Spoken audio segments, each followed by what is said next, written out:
Did you know that following US investing advice could cost you thousands in tax or even get you in trouble with HMRC or the IRS? If you're copying what American finance channels are doing, stop, because what works in the US could backfire completely here in the UK. From the US estate tax trap to non-reporting funds, here's what every UK investor needs to know before following US advice. Hello everyone, welcome back to the channel. If you're new here, I'm Chioma. Now, a lot of investing advice online, from books, podcasts, and YouTube videos, comes from the US. That's fine until it's not. Let's start with one of the biggest hidden tax traps for UK investors: non-reporting funds. You'll often hear US finance creators like Andre Jick or Humphrey Yang talk about buying VOO or QQQ. But for a UK investor, holding these can be a costly tax mistake. Since most of these ETFs aren't available through UK brokers, some people get creative. They open US brokerage accounts or keep holding them after moving permanently to the UK. The problem is, HMRC doesn't treat them like normal funds. They are classed as offshore non-reporting funds,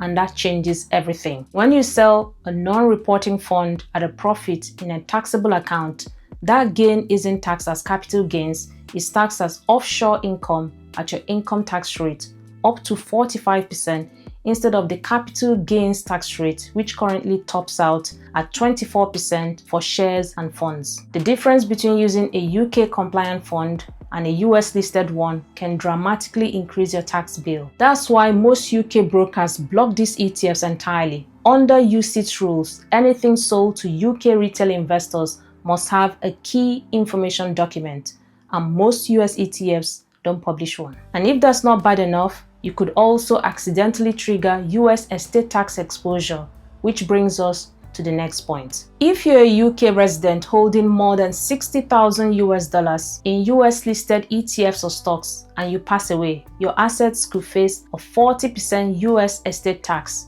on anything above that threshold, even though you're not a US citizen or resident. Thankfully, the US-UK Estate Tax Treaty provides a vital safety net. It allows UK domiciled estates to claim a prorated version of the US Unified Credit, which is around $12 million in 2024. This credit is usually high enough to wipe out the tax completely, since the relief is calculated based on the proportion of your US assets to your total worldwide estate. But, and this is a big but, it's not automatic. Your family or executor must claim it using IRS Form 706NA. If they don't, or if the rules change in future, that $60,000 limit kicks back in. That's why many UK investors avoid the hassle altogether by using Ireland or Luxembourg domiciled UCITS ETFs. They are UCITS compliant, sidestep US estate tax exposure, and keep your investments clean for UK tax purposes. Most people don't find out about this risk until it's too late. Here's something most American investors never mention: currency risk.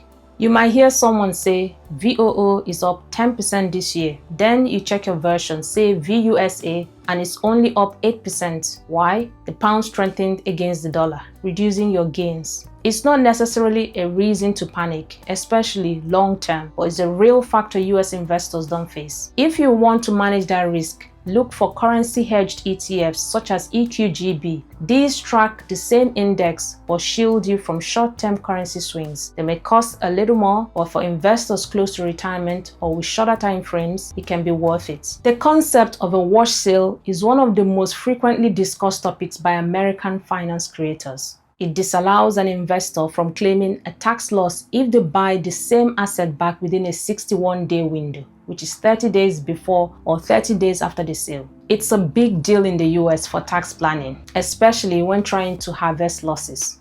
But in the UK, that exact rule doesn't exist. Here, HMRC uses the share identification rules, which includes the bed and breakfast rule. It means if you sell an investment at a loss and buy it back within 30 days, HMRC automatically matches that sale to the new acquisition. The key difference is the UK rule doesn't disallow the loss. It simply defers it until you sell those new shares later. And remember, this only matters outside ISAs and SIPs. Inside those wrappers, none of this applies at all. So when American creators warn about wash sales, you can relax. It probably doesn't apply to you. Another big difference is tax wrappers. You'll hear about Roth IRAs and 401ks in US videos, but none of that applies in the UK. Here, your main tax-efficient accounts are stocks and shares ISAs and SIPs, or self-invested personal pensions. If you're investing outside them, you could be paying unnecessary tax,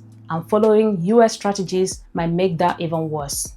And of course, most US platforms like Fidelity or Charles Schwab aren't even available here, or they don't offer ISAs or SIPs. So always stick with FCA-regulated UK brokers. In the US, dividends are taxed at source, and that affects UK investors who own US assets. If you hold US-listed stocks or ETFs, the default withholding tax on dividends is 30%. That drops to 15% only if you have filed a W8BEN form with your broker.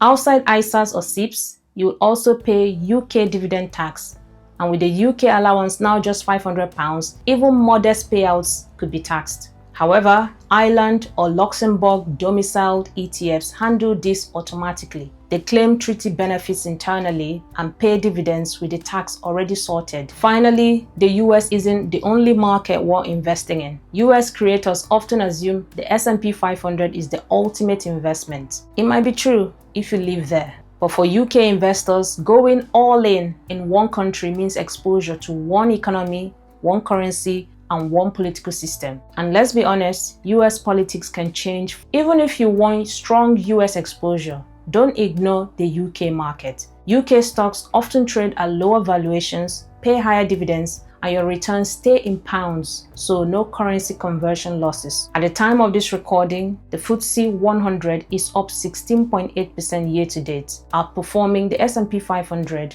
at 15.47% or just 8.06% when adjusted for currency. Market shift. The US may dominate now, but history shows no single region leads forever. So here's the bottom line. US investing advice can be helpful, but it's not universal. Their taxes, platforms, currencies, and even investment vehicles are different. If you copy them blindly, you'll miss local benefits and take unnecessary risks. As a UK investor, it's smart to learn from global sources. Just always adapt the advice to your local system. If this video helped you, hit like, subscribe, and drop a quick comment to let me know if you learned something today. Thanks for watching, and I'll see you in the next one.